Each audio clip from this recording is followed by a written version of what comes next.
Биздин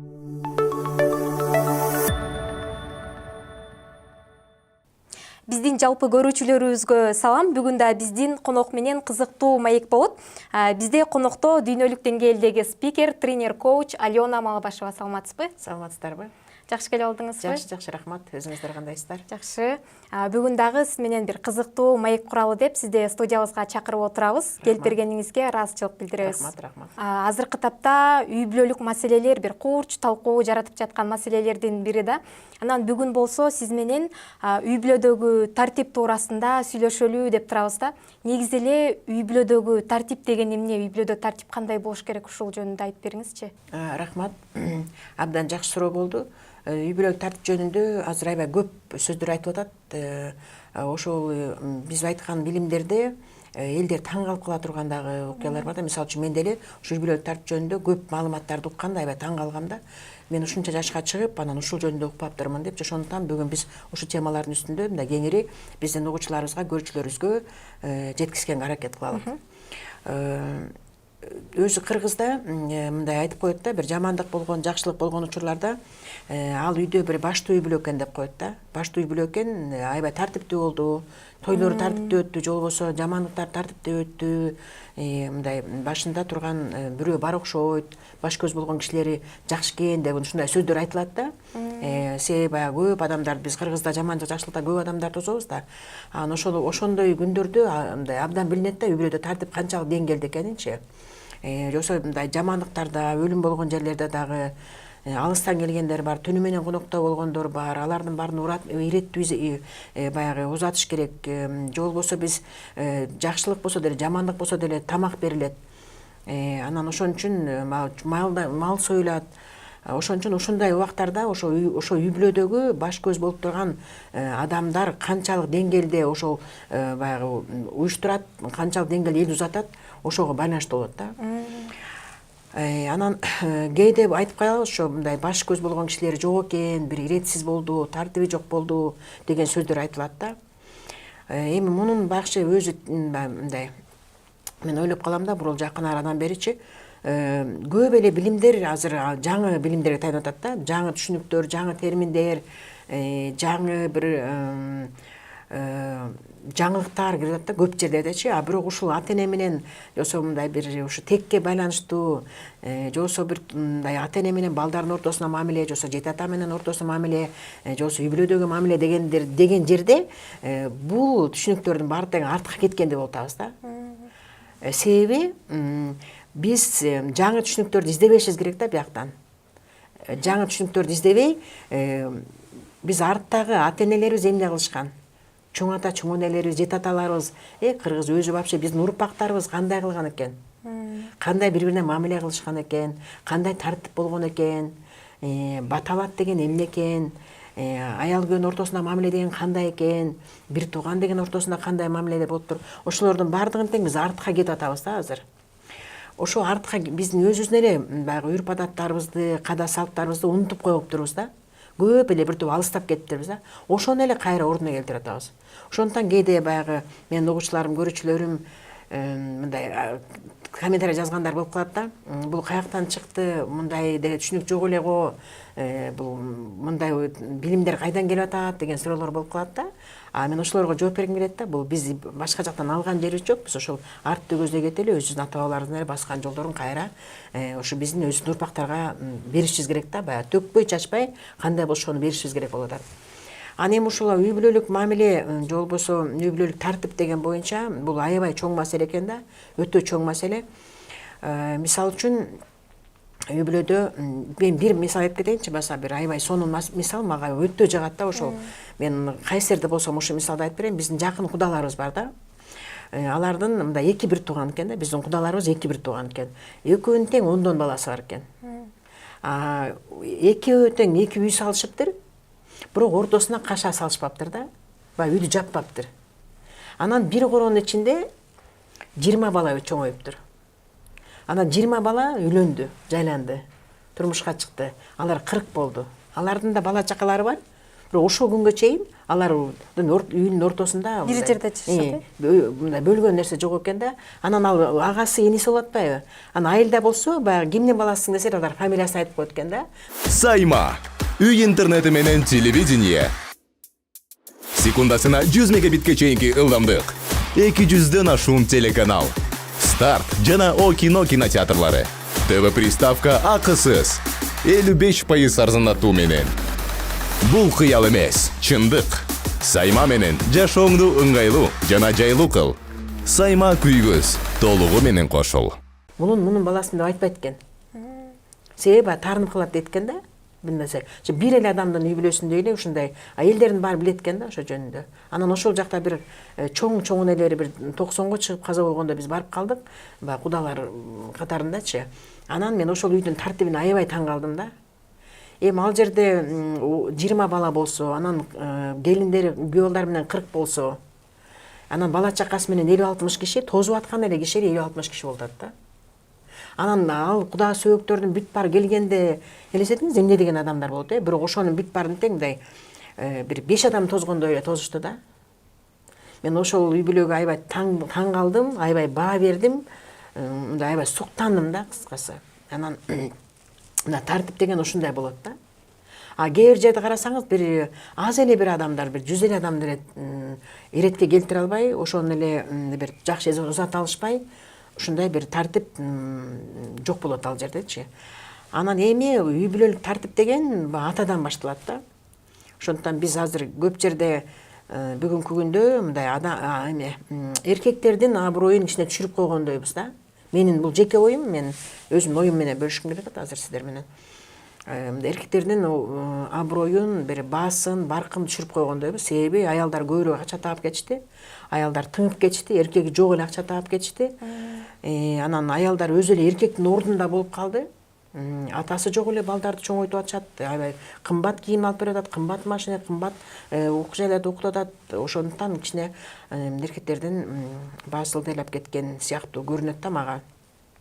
Анан эми ошо тартип деген атадан башталат да биринчи. Үй бүлөдөгү тартип бул атасы, энеси, анан улуу балдары, андан кийинкилери болупчу. Баягы баардыгы тең атадан баштап баш ийиш керек да. Анан бизде азыр көбүнчө ошо үй бүлөдөгү акча тапкан адамдар кичине баш көз болуп калышат да. Мисалы үчүн мен бир мисал айтып берейин дагы. Мисалы үчүн кудалар келет, кудалар келгенде бала чакасы менен тааныштырат да, үй бүлөсү менен тааныштырат. Анан тааныштырып балдарын чакырат да. Анан чакырганда ошол балдардын арасынан ошо куда тозгонго көбүрөөк жардам берген, каржылаган балдарын көбүрөөк макташат. Ал жөнүндө мындай кудаларга баса белгилешет да. Ушул болуп жаткан тойду мына баланча деген балам, ал ортончусу балким, ал балким кичүүсүбү. Ошого карабастан акча тапкан адамды жолбосо ошол жердеги мындай материалдык жактан кандай жардам берген балдарын көп көңүл бурат дагы, ошолор жөнүндө көп маалымат берип, аларды мактап, алардын авторитетин дагы көтөрүшөт да. Ошондой убакта бул дегенде мен өзүм кезиктирип жүргөн мисалдар да, баарыбыз эле кезиктирип жүргөн мисалдар. Жашыра турган эчтекеси жок. Анан андан уулуулар бар, мисалы үчүн айылда жашагандар бар, кичине турмушту начар колунда жок бир туугандар бар. Алар болсо кыздардан эгерде ошондой колунда жоктор болуп калса идиш аяк жуушат. Анан балдардын колунда жоктор болуп калса казанда эт бышырышат, от жагышат. Алар дагы айылдагылар мисалы үчүн даже кирбей деле коет да. Кирбей деле мен эми бияктамын, айтып коюңуз, мен кызматтамын, сыртта жүрөт деп айтып коюңуз, анан шашпай таанышабыз деп коюшат да. Дагы бир мисалдар бар, аябай көп кезиккен, ошол каржылаган балдар тойго келбей деле коет да. Алар баягы мен бош эмесмин, мынакей силер керектүү акчаңарды берип коеюн мен силерге. Анан бирок тойго келип катыша албайм дейт. Анан мейли сүйнөт да, баягы үйдөгү ата-энелер сүйнөт, үй бүлөлөрү. Ооба, главный акчаны, самый главный акчаны бердиң да. Акчаны бергенден кийин калганын биз өзүбүз тейлей беребиз. Рахмат, ооба, сен өзүң ишиңди кыла бер. Сен келбей койсоң деле таарынбайбыз дейт да. Ошентип бир туугандардын ортосунда дагы колунда бар балдардын аброю көтөрүлүп кетет дагы, колунда жокторду кылды түшүп кетет. Ошол жактан дагы аябай көп проблемалар болот да. Тарыштар ошондон башталат да. Тартип бузулат үйдөгүчү. Ошондуктан колуна барбы жокпу, улуу балдарды улуудай кылып тааныштырышыбыз керек да, мисалы үчүн биз элдерге. Мынакей бул үйдүн улуу балдардын улуусу, бул баланча, анын мындай положениясына да акчасына карабай, статусуна карабай, ошентип улуу балдарды өйдө коюп, улуу экенин билдиришибиз керек да, биз үй бүлөдө билдиришибиз керек. Улуу баласы, улуу кызы же болбосо, ошентип андан кийинки кечүүсү депчи. Кээде карасаңыз, кечүү эле балдар эле баарын эле башкарып калышат да. Бул биринчи маселе. Экинчи маселе, аябай катуу мындай ошо тартипти бузуу болгондо, бул жанагы атасы каза болгондо, тууган уруктары, апалар айтышат да, эми апаң мынакей атаң мына каза болду, өтүп кетти, эми улуу баласын атаңдын ордуна ата болгон дейт да. Атаңдын ордуна ата болгон дегенде, ал атасынын ордунда болсо эгерде, анда энеси менен катар туруп калат, энесинин күйөөсүндөй болуп калат да. Эгерде энесинин күйөөсүндөй болсо, ал бала энесин да башкарып баштайт. Ал атасындай болуп бүт-бүт туугандарын барын атанын ордунда башкарып баштайт да. Анда дагы баягы тартип, иерархия деп коет да, муну үй бүлөлүк иерархия деп койсо, иерархия бузулат. Бузулганда эмне болот?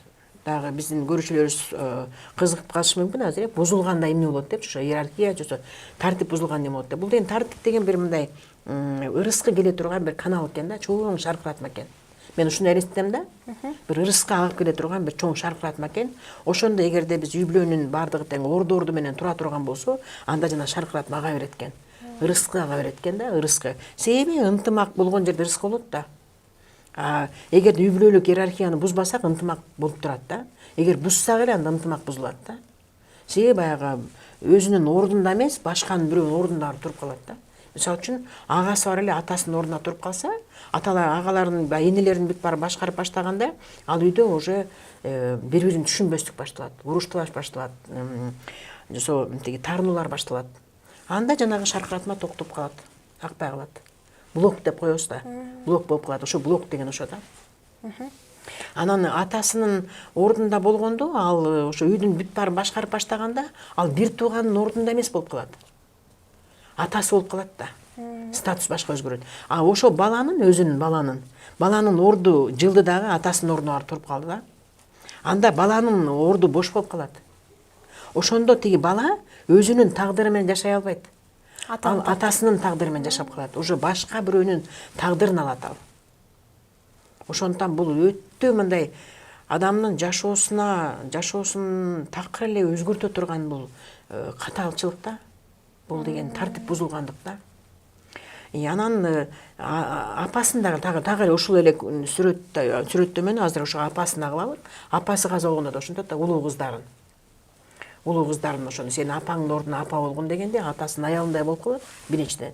Экинчиден, баягы кыз деген ал апасындай боло албайт да. Ал апасындай болуш үчүн ал 30 жыл мурун төрөлүш керек болчу да. Ошондуктан ал кыз дагы баягы түшүп, баягы өзү көтөрө албаган түштү алат да мойнуна. Ал баягы мага жоопкерчилик берилди, мага милдет берилди, мен эми апамды жоктотпошум керек дагы, бул бир туугандарым карашым керек экен дейт, бирөөнү үйлөнтөт, бирөөнү күйөөгө берет, анын оокатын берет, анан куда сөөк тосуп алат. Ошентип бир өзүнүн алы келбеген бир түйшүктөрдү алат дагы, ал өзүнүн жашоосу жөнүндө унутуп калат. Өзүн баягы экинчи орунга коюп коет да, бир туугандарын баарын биринчи орунга коет да. Ал дагы жана өзүнүн тагдырын менен жашай албайт. Ал дагы апасынын тагдыры менен жашайт дагы. Анын тагдыры өзгөрүлөт. Анан ал же кеч турмушка чыгат, же балалуу боло албай калат. Же болбосо баягы кичине кечигип калган, көп убактын кетирип койгондуктан акча тапканга да кечигип калат. Ошентип ал таптакыр эле башка бир өзүнө тиешеси жок түйшүктү ала алат дагы. Анан жашоодо аябай көп кыйынчылыктар болот. Анан бир күнү ал эжеси таарынат да. Мен силерди чуркадым эле, мен сени үйлөндүрдүм эле, сага тиги сени күйөөгө бердим эле, сенин оокатыңды бердим эле, мен баланча деген жашымдын, баланча деген убактым баары кетип калыптыр. Аны эми мага керек болгондо мен эч ким карабайт деп таарынычтын баары ошол жакта башталат да. Тиги кишилер кичинекей да, алар балдар кичинекей да. Алар дагы ал эжесине жардам бергенге алы келбейт. Себеби алар өзүлөрү арам куруп атат да. Алардын өзүнүн деле наны ал эжесине бергенге жетпейт да, артпайт. Ошондо дагы үй бүлөдө аябай чоң тартип бузулат дагы, баарынын тагдырлары өзгөрүп баштайт ошондо. таарынычтар кетет, ортосунда баягы катышпай калат. Андай жөн эле миңдеген менде кейстер бар да, ушундай темадачы. Анан ошондо дагы бир мисал айтып берейин, дагы бир мисал бул мисалы үчүн атасы каза болду, анын ордуна башка ата келди да. Апасы башка күйөөгө тийди, чыкты. Анан күйөөгө чыккандан кийин баягы атасынын ордуна келдим деп ойлойт да. Ошондон атасынын ордуна келе албайт, баягы биринчи күйөөнүн ордуна келе албайт да. Биринчи мисалы үчүн атасынын күйөөсүнүн ордун эч ким ала албайт. Ал биринчи күйөө деп эле айтылат да. Экинчи атасы болсо экинчи күйөө. Же болбосо баягы өгөй атасы деп коет да бизде. Өгөй атасы, экинчи атасы деп коелучу, болсо экинчи күйөө деп эле. Ал дагы биринчи жанагы биринчи атасы каза болгондун ордуна да келе албайт ал дагы. Ошондон ошону дагы алмаштырып койсо, ал келген адам дагы өзүнүн тагдырын жасай албайт дагы, ошо биринчи да каза болгон адамдын тагдырын жашап баштайт да. Өзүнүн орду бош болуп калат. Ошондуктан бул үй бүлөдөгү тартип, ушул тартиптин бузулгандыгы, бул ошо үй бүлөнүн ичиндеги баягы жакшы нерселердин бүт баарынан кургалып, аябай үйүндөгү чоң проблемаларды түзгөнгө алып келет да. Эгерде үй бүлөдөгү тартип бузулса, үй бүлөдөгү иерархия бузулса, анда бул мамлекеттеги тартип бузулгандыкка барабар да. Себеби ар бир үйдө эле ушундай ызы чуу боло берсе, коом да бузулат да. Коомдо да ирет жок болуп калат да. Ошол сыяктуу эле мисалы үчүн биз жумушта деле ошондой болуп атпайбы? Мисалы үчүн начальник, анан начальниктин жардамчысы, орун басары, андан кийин бухгалтер, мисалы үчүн ушинтип администратор болуп кетип атпайбы? Алардын баары бирине баш ийет да. Ошол сыяктуу эле бизде деле. Ушул тартип ажырашкан үй бүлөлөрдө кандай болот? Мисалы, көөсү менен аял ажырашып кетип, анан балдары ата-энеси менен биргеликте эмес, апасы менен калат го. Ошол учурда атанын ордун ким толуктайт? Ошол аябай катастрофа маселе да. Бул өтө Кыргызстандагы азыр көйгөй маселелердин бири. Себеби баягы аял бизде Кыргызстанда постпространстводагы Советтер Союзунун убагындагы мамлекеттердин баарында аял күйөөсү ажырашып кетсе, баланы аялына берет да. Мисалы үчүн Кытайда ажырашып кетсе, баланы атасына берет да. Себеби аял эмедейт экен да, аял алсыз, ал бага албай калат, алы келбей калат деп ошончо атасы алып кетет да. Бизде баягы закон боюнча энеси алып кетет да. Энеси алып кеткенден кийин көбүнчө эле баягы атанын ордунун кереги жок деп ойлошот да. Атанын орду кереги жок. Биз деген өзүбүз эле атасы жок эле багып алабыз дейт. Анан атасы менен катыштырбайт, ал жөнүндө маалыматтарды бербейт, маалыматтарды берсе дагы жаман маалыматтарды берет.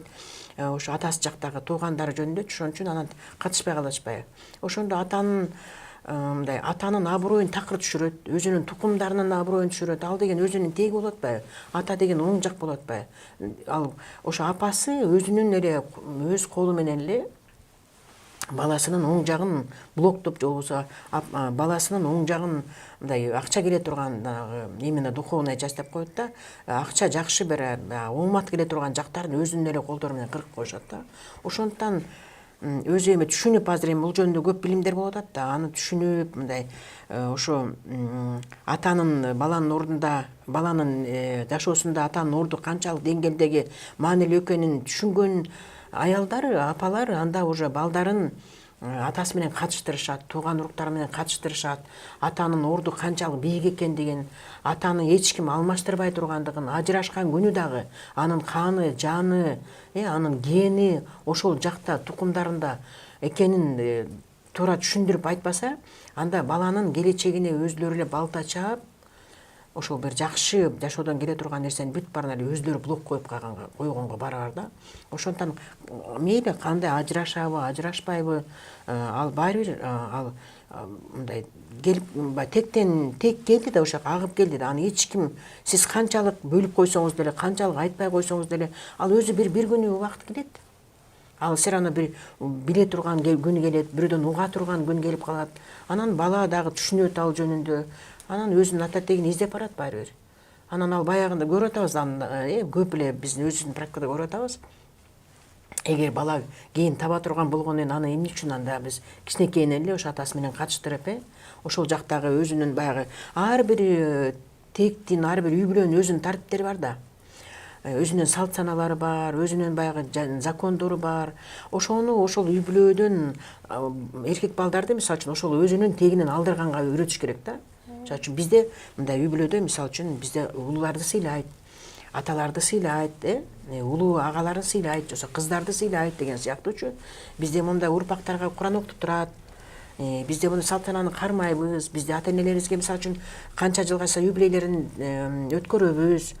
Же болбосо ошо тукумдардын баардыгы тең чогулуп кандайдыр бир жыл сайын бир той өткөрөбүз, шерин өткөрөбүз деген сыяктуучу. Анан ошол өзүнүн тегинен жакшы нерсени алыш керек да баланычы.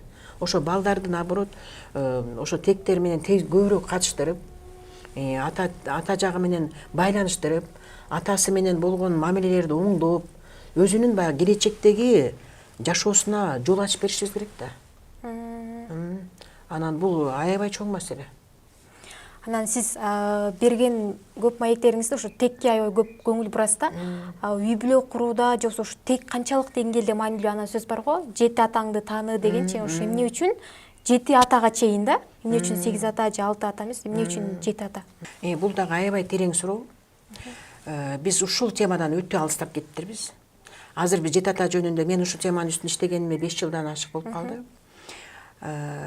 Канчалык көбүрөөк билим алган сайын ушунчалык дагы терең казылып баратат да. Анан бизде ушу тек жок эле ата-эне тек эмес даже ата-эне жок эле да. Ата-эне жок эле биз жашабыз керек да.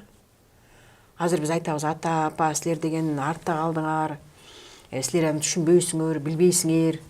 Азыр деген мына жаңы заман болуп кетти депчи. Бирок ал ата менен, тек менен, ата-эне менен да, тек менен байланыштуу болгон закондордун баарын эч ким аны алмаштыра албайт экен да.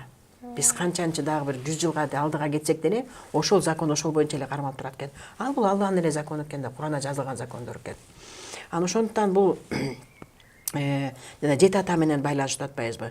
Ошо биздин ата-энебиз биз өзүбүз ким экенибизди унутуп калабыз да, биз кайдан келдик? Биз кайдан тапты? Асмандан түшүп калдыкпы? Жөн эле мындай жанагы орустардын тиги жомокторундагыдай болуп капустанын арасынан таап алдыбы, же жанагы айы сап келе бир скоринка менен таштап койдубу? Ушуну биз ойлонбойбуз да. Мен мисалы үчүн ушундай суроо берем да өзүмдүн аудиторияймачы. Мен киммин деген суроого жооп бериңиздерчи десем, баары айтат: мен энемин дейт, мен жакшы специалистмин дейт, мен жакшы кызмын дейт, мен жакшы аялмын дейт. Алар өзүнүн эле кийинки азыркы статустарын айтат да. Өзүң сен каяктан жаралдың, кимсиң? Кимсиң деген суроого сиз деген ата-энеңиздин эле уланысысыз. Атаңыз оң жагыңызды бериптир, 70-80%. Апаңыз сол жагыңызды берет экен, 70-80%. Андан аркысын, анан атаңыздын дагы, апаңыздын өзүнүн ата-энелери бар да. Ата-энеңиз 2 киши болду, Андан кийинки сиздин чоң ата, чоң энеңиз, тайда ата-энелериңиз 4 киши. Алар дагы бизге бир нерсесин беришет экен. Алардын да өзүнүн 8 киши андан кийинки, чоң аталарыбыз. Анан 8 киши, 16 киши, 32 киши, 64 киши, 128 киши. Ошентип биздин ата жагыбыздан жана эне жагыбыздан 254 киши 7 атага чейин. 8-чи тек бизге такыр тиешеси жок экен. Бул деген аябай, бул тастыкталган информациялар менен, бул изилденген илимдер менен. Бир эле илим эмес, бул бир нече илимдерден тасталып келген маалыматтар да. Ушуну 7 атабыз 258 киши бизди чогултуптур. Эгерде биз 258 киши кошулса, анда биз 258 киши менен байланышта болуп турушубуз керек да. Байланыш деген бул мисалы үчүн тирүү адамдар менен, тирүү, өзүнүн тегин тирүүлөр болуп калса, биз урмат көрсөтүү, ызат көрсөтүү, мамилени оңдоо, кечирим менен мамиле кылуу, аларды урматтоо, сыйлоо, кабыл алуу, туура кабыл алуу. Кандай болсо дагы, ал алкашпы, бомжпу, тамек чегеби, наркоманбы, түрмөгө отуруп калдыбы, андай биз бир алар тескеп, аларды бир игнорировать этип, же болбосо аларга бир претензия кое турганыбыз акыбыз жок экен да. Биз кандай болсо алар өздөрү жооп берет экен. Биз өзүбүздүн милдетти аткарышыбыз керек экен да. Биз ата-энеңди кабыл ал, кечирим менен кабыл ал, аларга ыраазычылык келтирип, сүйүү гана беришибиз керек да. 4 гана нерсени беришибиз керек. Кабыл алышыбыз керек биринчи, анан кечирим кылышыбыз керек, кандай болсо да кечиришибиз керек, анан ыраазычылык билдиришибиз керек. Биз ошо тектен жаралганыбызга анан сүйүшүбүз керек. Ошо терт экзаменди өтүшүбүз керек да, ошо тек менен байланышта. Анан эгерде биз өз ата-энебизди кабыл алсак, анан өзүбүздүн тектерибиздин бүт баарын кабыл алсак, анан ошол жактан жанагы тамырдай да, бактын тамырындай болуп, анан бизге жакшы нерсенин бүт баары келет экен да, бизге беришет экен. Ошондуктан 7 ата менен байланыштуу анан өтүп кеткендер. Мисалы үчүн бизде мен көп эфирлеримде айтам, мисалы үчүн адамдарды жоготкондо, мына өлгөн жерге барганда, киргенде биздин биринчи айткан сөзүбүз мындай да. Эми кайрат кылыңыздар дейбиз. Да автоматически чыгат да, биз потому что айтып өнүп калганбыз да, биз привычка уже, адат болуп калган. Кайрат кылыңыздар. Эми мындан кийин Курандан башка айла жок деп айтабыз да. Анан эмне үчүн ушуну айтып атабыз? Себеби биз ар жакта бир терең жерибизде билет экенбиз да, ошол Куран окутушубуз керек экенинчи. Ал биздин баягы тегибизден бери келатат, каны жаныбыз менен келатат да. Бирок кандайдыр бир мындай өзүбүз деле түшүнбөйбүзбү, бирок ошо Куран окутуш керек. Куран деген туура экен, Куран окутушубуз керек экен билет экенбиз да. Анан Куран окуткан эмне үчүн аттарын айтып атабыз? Жетет экен аларгачы, ар бир Куран окутканга. Ошондуктан байланыш деген сөз, жет ата менен байланыш деген сөз бул Куран окутуу экен. Биз канчалык өтүп кеткен адамдарбыз, мисалы үчүн өзүңүз эле ойлосоңуз, мисалы үчүн мен ойлойм да, мен эле өтүп кетсем, биз баарыбыз өлөбүз да, туура. Мындай бул заманда кала турган эч ким жок да, биз баардыгыбыз билебиз. Бирөөбүзгө эртеби кечпи баарыбызга өлүм келер экенин билебиз да.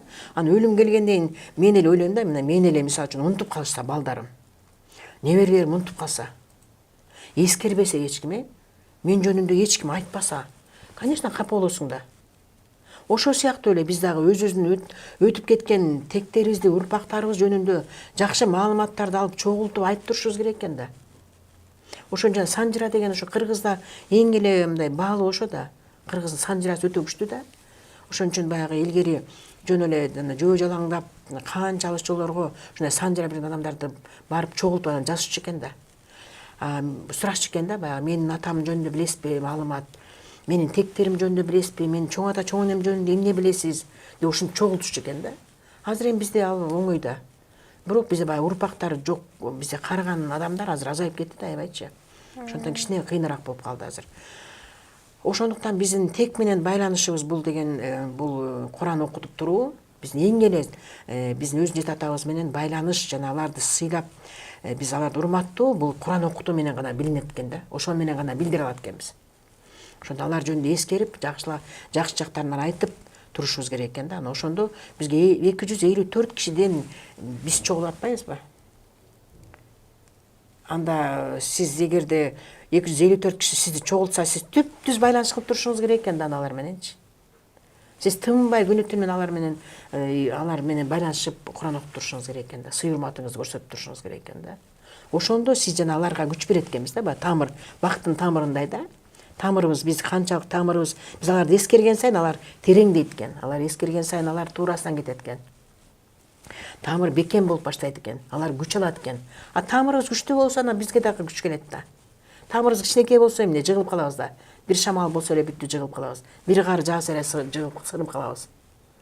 Ошондуктан биз өзүбүз күчтүү болуш үчүн, өзүбүз өсүш үчүн, гүлдөп, бүрдөп, түшүнбөйүп, баягы укум тукумдуу болуп, шаар болуп, өзүбүз бир шаар болуп кетиш үчүн биз тамырыбызды бекемдешибиз керек болуп атат. Биздин тегибиз ошо жети атабыз менен байланыштуу болуп жатат да.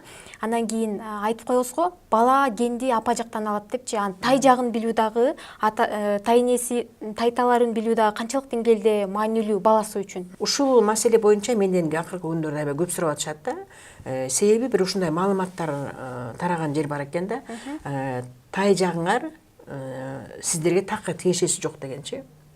Мындай өзүңүз эле ойлоп көрсөңүз, мейли болуптур, билимдерге таянбай эле коелук, мындай өзүңүз эле өзүңүздүн акылыңыз менен логикаңызды ойлоп көрсөңүз, эгер сиз апаңыздын экөөнүн ортосунан жаралсаңыз, анда сизге кандайча апаңызды биз тиешеси жок деп алып таштай алабыз?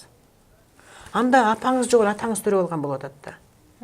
Эгерде сиздин төрөлүшүңүзгө атаңыз дагы, апаңыз дагы өзүнүн салымдарын кошо турган болсо, экөөнүн жакшынакай бир сезимдеринен жаралып атсак, анда экөө тең тиешеси бар да. Биз кантип эле апаны жөнүмдү алып таштайбыз? Ошондуктан жана кыргызда да бир сөз бар эмеспи? Эр тайын тартат дегенчи. Бул дагы бекер сөз эмес да, туура. Ошондуктан атасы да, апасы дагы, атасы канчалык деңгээлде тиешеси болсо балдарга, апасы так эле ошондой деңгээлде да. Мындай даже мындай бирөө азыраак, бирөө көбүрөөк деген да жок да. Экөө бирдей эле өлчөмдө таасирлери бар. Ошондуктан ата эне жак кандай сыйласак, алар менен кандай байланышта болсок, апа жак менен да так эле ошондой байланышта болушубуз керек. Ана эми тек деген баягы эркектер жагынан алынат да. Ошол жөн ошону балким элдер алмаштырып атышы мүмкүн. Эми мисалы үчүн ошо ата жагын айтышат да биринчичи, апа жагын айтпайт да. Каерден болсун мисалы үчүн тегин сураганда сен кайсы кимдин кайсактын кулуну болосуң деген өзүнүн тегин айтат. Ал бул Кыргызда бизде ата жактын айтат да. Бизде андай пока бизде патриархат элебиз да. Туура, матриархат эмеспиз. Мына еврейлерде болуп, биз фамилиябызды энеси берип койгон жери жок да. Биз атабыздын фамилиясын алып атабыз да. Ошондуктан биз тукумуң ким деген ата жагыбызды айтабыз. Биздин ата бабабыз эле кылып келген ишти аны өзгөртө албайбыз биз. Анан тегиңер ким дегенде ата жакты айтабыз.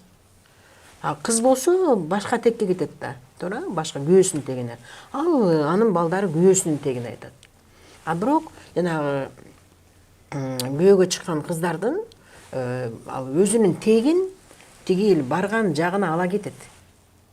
Ал барып алып эле кайната кайненесине айтып калбайт да. Мисалы үчүн мен деле мисалы айтам да азыр. Менин келин болуп барган жагым нарын менин өзүмдүн тегин болсо жетөбүз. Көл, ысык көл деп айтам да, мисалы үчүнчү. Бирок менин балдарым ата жагын алат да. Менин балдарым айтпайт да, мен жетөбүздөнмүн, ысык көлдөн деп айтпайт да. Менин балдарым нарындамын деп айтышат, мисалы үчүнчү. Ошон үчүн ал тартипти дагы бузбашыбыз керек да. Ошого мен ойлоп калам, ушуга байланыштырып эле ата тектин эми апанын такыр кереги жок дейт окшойт депчи. Ошол үйлөнгөндө апасы өзүнүн тегин ала барат. Тиги келин болгон жак ала барат да. Чогуу барат, өзүнүн теги менен көчүп барат. Ошон үчүн жанагы кудалар 1000 жылдык деген ошол. Эки куда, эки тек биригет. Ал деген эки адамдын баш кошуусу, бул эки адамдын эле баш кошуусу эмес. Бул эки тектин бир киши. Бул жактан 254 киши, бул жактан 254 киши. Ошондо 500 киши биригип атат. Анан ошо 500 кишинин батасын алат да. Ошондуктан жанагы куда 1000 жылдык деген ошо да. Анан ошо кудалардын баягы бир жерде болуп калат да, бир короого бириккендей да. Бир короого жашап калган сыяктуу. Анан ошо эки куда бири-бири менен тил табышып, эки куда бир туугандай болуп сыйлашып, чай ичишип, анан ынтымактуу болушу, бул ошол үйлөнгөн эки жаштын бул тагдыры да. Ошо эки тек кандай биригет, кандай деңгээлде ынтымактуу болот, же кандай бир урушуп талашып ызычуулар болот, ошого жараша болот да. Эки тек биригип кетсе, эки бала биригип кетет. Бактылуу болуп кетишет. Эгер эки тек тил табыша албай калса, анда балдар да жакшы бактылуу болбойт. Бул дагы жашоодо аябай өтө маанилүү. Анан мындай деген бар го, тек дегени баары бир бала кайталайт дегенчи, сенин тегиңде бар го деген сөз бар го. Эгерде мисалы бай болсо, ошол балдары да бай болот дегенчи. Мисалы колунда жок болуп калса, тегинде колунда жок, ушундай үй бүлөдөн болуп калса, бала ошол нерсени оңдоп кетсе болобу? Жакшы суроо бердиң, аябай. Бул дагы аябай көйгөй суроо да, мага аябай көп бере турган суроолор. Ал программа деп коет да, арга катта аккан судан деп койчу эле, аккан арттан суу агат деп коет да. Бул программа болот да, жакшы программа да агат. Жаман программа да агат. Созидающий программа деп коет, ошо текти өркүндөтүүчү программа болот да. Анан разрушающий программа деген бар, ал ошол тек талкалоочу программа. Ошондуктан бул текти өкө теңир ага берет да. Мисалы үчүн кедейликтин программасы агат, байлыктын программасы агат, эрте өлүмдөрдүн программасы агат, онкологиянын программасы агат, өлү төрөлө турган балдардын программасы агат. Мисалы үчүн аборт боло бере турган программалар да агат, ажырашуулардын да программалары агат. Айтып коет го, мен ажырашкам, менин кызым да ажырашты, неберем да ажырашты депчи. Ошондуктан бул программалар агып кете берет. Тектен. Ошон үчүн азыр болсо ошо программаларды өзгөртүп кете турган бар да, мындай шанстар бар. Ошо программаны токтотуп кетсе болот да. Алардын атайын техникалары бар, эми ал дагы өзүнчө мындай жеке сүйлөшсө болот да, ал жөнүндө дагычы. Ошол программа, мисалы үчүн арак ичкендердин программасы болот да. Арак ичкендердин программасын көрүп атат да, мисалы үчүн бала көрүп атат, анан ошого такыр жакындабаганга аракет кылыш керек да. таптакыр арак деген нерсеге жакындабаганга, алдан алыс болгонго аракет кылып, анан ошол токтотуп, ошол жанагы тукумунда бир муундагылар ошону токтотуп, өзгөртүп, андан кийин ошо арак ичпегендердин программасын алып кетсе болот. Аны сөзүбүз менен, өзүбүздүн кылган иштерибиз менен, баягы жашаган жашообуздун стилдери менен көп аракеттер бар да анын ичиндечи. Ошолордун бүт баарын көп аракеттерди жасап, анан ошол программаны токтотсок болот. Мисалы үчүн биз ал программаларды деген биз багып алабыз да. Багып алабыз. Мисалы үчүн мындай да. Менин чоң атам дагы давленияден каза болгон, мен атам дагы давленияден каза болгон деп анан багабыз да. Ошол жана ошол келаткан программага биз тамак беребиз. Тамак беребиз ошо энергиягачы. Аны тамактандырабыз. Ал келаткан ошол энергияны демек семиртебиз момундай. Анан албетте ар жака жылат. Дагы кийинке жылат да. Ошондон биз ал жөнүндө даже оозданбашыбыз керек. Баягы сөз деген материализуется да. Айткан сөзүбүздүн бүт баары тең ишке ашып турат да. Ошондуктан биз сөз менен эле анан өзүбүздүн баскан турган баягы жүрүм турумдарыбыз менен жасаган иштерибиз менен ошол программаны токтотуп алсак болот. Оору болуп калсачы? Ошол ооруларды дагы ошентип эле биз бага беребиз да. Жана ошо мен давление айткандай эле да. Любой ошо онкологияны дагы мынтип ошентип ал ооруларды тамактандырбаш керек да. Ал ошол келаткан баягы проблемаларды биз тамактандырбашыбыз керек. Ал жөнүндө такыр айтпашыбыз керек. Жаңы жакшы программа айтышыбыз керек. Мисалы үчүн менин тукумдагылар узак жашашат. Менин тукумдагылар ден соолуктары чың. Оору деген сөздү айтпашыбыз керек. Менин тукумдагылар ден соолуктары чың. Узак жашашат, ынтымактуу. Бизде байлар көп. Бизде мындай мисалы үчүн жаратылыш үчүн кам көргөн адамдар аябай көп биздин тукумда деген сыяктуучу. Ушинтип жакшы сөздөр менен, жакшы сөз жан эртет коет го. Биз канчалык сөздү, жакшы сөздү көбүрөөк айтсак, ошончолук биздин жашообуз оңолот да. Биз сөзүбүз менен, бул сөздүн күчү укмуш да. Алла деген баардыгын сөз менен жараткан да. Ошондой эле биз да жашообуздагы жакшы нерсени да сөз менен алып кетсек болот, оңдоп кетсек болот. Жаман сөз айта берсек, анан жаман болуп баардыгын тең кыйратып талкалап салсак да болот да. Анан дагы кошумча көп эмелер бар, техникалар бар. Аларды колдонуп, анан ошо программаны өзгөртүп кетсе болот. Мен азыр угуучуларыбызга жакшы мындай сүйүнчү кабар менен бөлүшкүм келет да. Себеби көптөрү ойлоп калышат да, мен кантип оңдойбуз биз. Биздин тукумда ушул келаткан нерсени кантип оңдойбуз деген. Оңдосо болот. Оңдой турган жолдору, техникалары бар. Ошо азыр үй бүлө курууда сиз көп айтасыз да, биз ата бабаларыбыз эмне кылса ошону эле кайталай беришибиз керек депчи, артка кетишибиз керек деп. Сиз бир маегиңиздеби айтканыңыз бар экен, биз ошо артка кетип Манаска чейин барабыз дегениңиз бар экен да. Ошол үчүн. Бул сен айткан азыркы суроо мен өзүм үчүн дагы жаңылык болуп жатат да. Себеби мен ошо тектин күчү боюнча ата эне менен балдардын ортосунда мамиле, жет ата деген темаларды окуп жатып, ушу кыргыздын салт санаасын, үрп адаттарын ушу Манастан бери чыгарсакпы деп ушундай ой келди да. Мен мисалы үчүн Манасты мындай баягы мектептеги эле окуган программалар менен эле билем. Андан ашык мен бир дагы ачып Манас жөнүндө окуган эмесмин да. Анан ушу жакындан бери ушундай мага ой келди да. Биз анда Манас урпагыбызды ошолор кандай кылышкан? Алар улууларды кандай урматташкан, кичүүлөрдү кандай сыйлашкан? Алар эмне үчүн күчтүү болгон, эмне үчүн ушундай сактап калышкан биздин жерибизде? Биздин урпактарыбызды ушул күнгө чейин алардын эле эмгеги болуп атпайбы? Ошолорду кандай жолдор менен алып калышкан? Алар кандай тартиптерди сакташкан? Кандай билимдерди пайдаланышкан? Бири-бирине кандай мамиле кылышкан?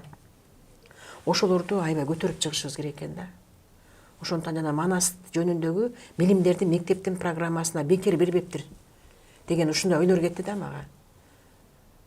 Анда биз артты көздөй кетип, чындыгына Манаска чейин жетип, ошо Манастагы баардык баягы жашоодогу болуп жаткан баягы эрежелерди, тартиптердин баардыгын тең ошол жактан дагы сууруп чыгышыбыз керек деген ушундай жаңы идея келди. Кудай бурса ошонун үстүнөн азыр иштейин да атам.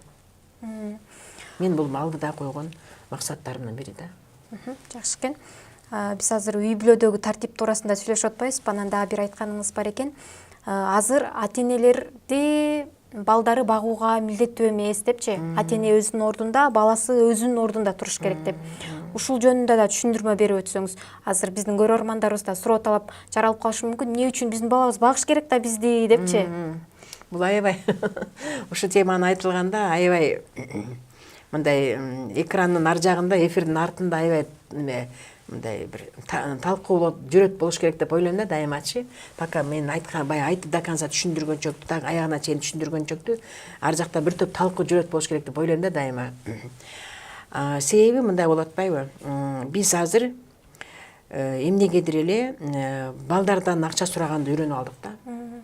Ушул бир 20 жылбы, бир 15 жылбы ушул аралыктарда ушундай ата энелердин бардыгы тең эле колдорун сунуп эле балдарга конул сунуп калыш да. Мына мен сени бактым, өстүрдүм, өндүрдүм, ушул эрезеге жеткирдим. Эми сен мени баккын. Менин карылыгымды сен карашың керек, багышың керек депчи. Аны дагы мен өзүмдүн эле ата энемди эле мен өзүмдүн тегерегимдеги, бала кездеги тегерегимдеги болгон бир картинаны эле айтып берейин атам да.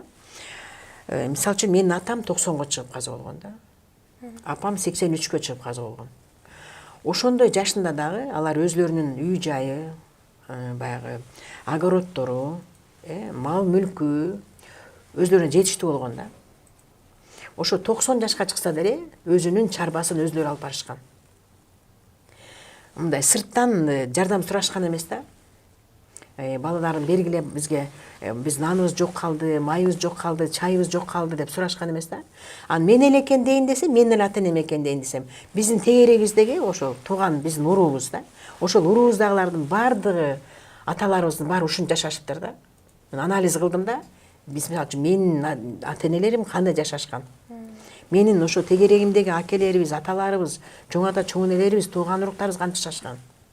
Десем бардыгы ошентип жашашыптыр да. Алар баягы балдарынын баары эле четке чыгып кетишкен, шаарда жашашкан, өзлөрүнүн оокаттарын кылышкан, иштерин кылышып жүрүшкөн, бирок алар деле берген балдары делечи. Колдорунун келишинче көйнөгүн апарып берген, майын апарып берген, чайын апарып берген, бирок мындай менде эчтеке калбай калды деп сурашкан эмес да. Ошондуктан мындай анын мындай туура түшүнүш керек да. Мисалы үчүн өзү мындай эме боюнча, тартип боюнча ата эне балдарды бакканга милдеттүү деп айтылат.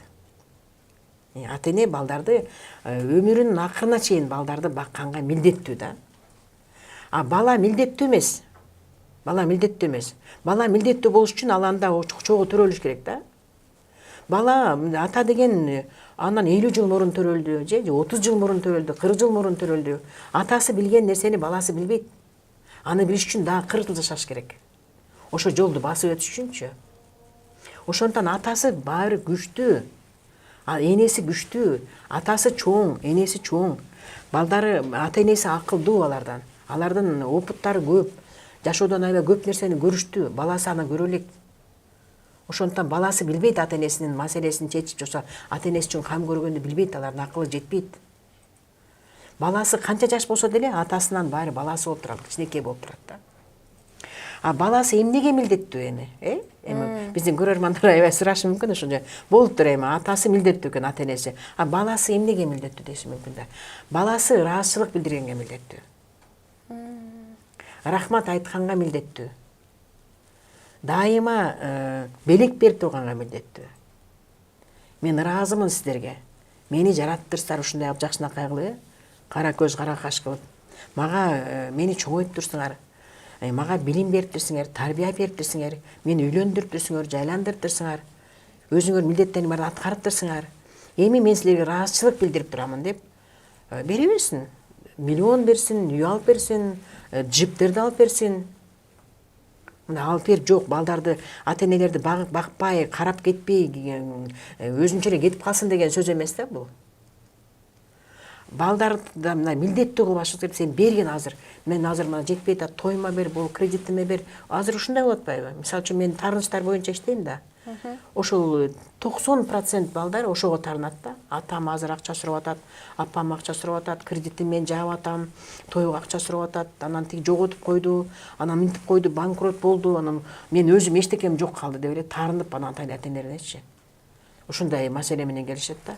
Ошондуктан баягы балдарды биз үйрөтүшүбүз керек да. Ал үчүн балдар сизге бериш үчүн сиз өзүңүз көрсөтүшүңүз керек. Сиз ата энеңизге кандай бердиңиз эле? Ыраазычы боло Мына берет. айта бербешибиз керек. Мени бак, ана мени кара деп айта бербешибиз керек. Сиз өзүңүз ата энеңизге ыраазычылык келтирдиңиз беле? Ата энеңизге кандай мамиле кылдыңыз эле? Ошону көрсөтүшүңүз керек. Практика жүзүндө. Анан балаңыз да ошондо уядан учуп чыкканда анан ошол сиз кылганды кылат да. Анан сиз балаңыздан сураардын алдында билишиңиз керек. Ойлошуңуз керек, мен ата энеме эмне бердим эле депчи. Ушундай баламдай 30 жашында, 40 жашында ата энеме эмне бердим эле деп. Ошондуктан биз эгерде балдардын кичине оюна кое турсак, балдар бутуна туруп кетсе, анан бизге бере алат да. Биз бутуна тургузбай эле жанын койбой атпайбызбы? Бутуна тургучакта эле бер деп атпайбызбы? Же бала бутуна тура албайт, же ата энеге бере албайт.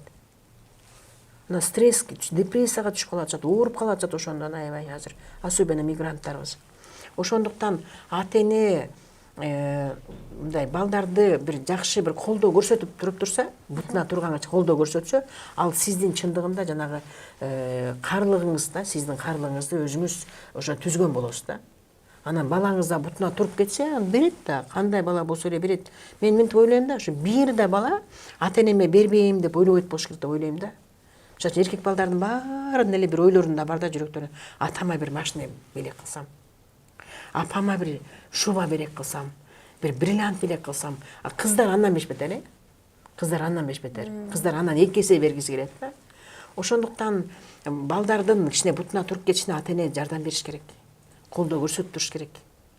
Андан кийин анан бала бутуна туруп алгандан кийин анан баягы кыргызча айтканда камчы салдырбай кетет да.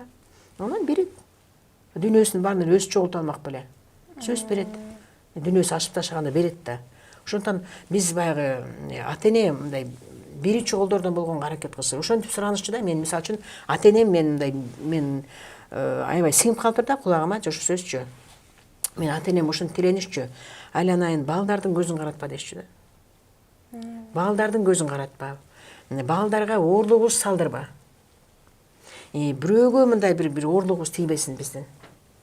Ушундай өзүбүзгө берген ырыскlarынын баардыгын тең төгүп чачып берип, анан ушундай колубузда бар бойдон мындай бизди да кыйнабай, тегерегибиздегилерди да кыйнабай, анан ушундай эле мүрт эле алып кетти эле суранып отургандарын өкчүмүн да. Мен еще дагы кайненем да 90 жаштагы, 70 жаштагы кайненемдин колуна барганмын. Кайненем да 90га чыкты. Мен ошо кары кишилердин колунда болуп, анан ошолордун тилектери менин кулагыма сиңип түптүр да жөн элечи. Анан азыр биз тилегенде эле, ой балам батыраак бутуна тура калып эле мага машина алып берсин. Батыраак тура калып эле мага батыраак үй салсын. Балам батыраак бутуна туруп ушинтип эле атпайбыз биз азыр. Ошондуктан ар кимдин өзүнүн ырыскысы бар да, өлгөнгө чейин бериле турганчы.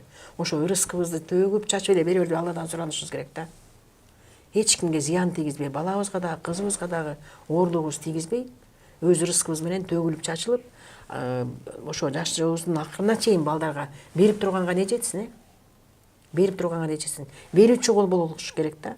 Берүүчү кол болоюн деп тиленишибиз керек биз. Ата энебизге дагы болобу бергенди, же бала чакабызга дагы, бир туугандарыбызга болобу, элибизге болобу, жерибизге болобу, берүүчү колдон болобу деп тиленишибиз керек. Бул ата эненин ортосундагы, ата менен баланын ортосундагы таарынычтарды айтып берсек көп маек болот окшойт, Бул аябай чоң тема да. Кийинки маектерибизде дагы ушул таарыныч темасын талкуулайлы сиз менен биргеликте. Бүгүн болсо ушул менен маегибизди жыйынтыктасак, сизге эркин микрофон. Чоң рахмат.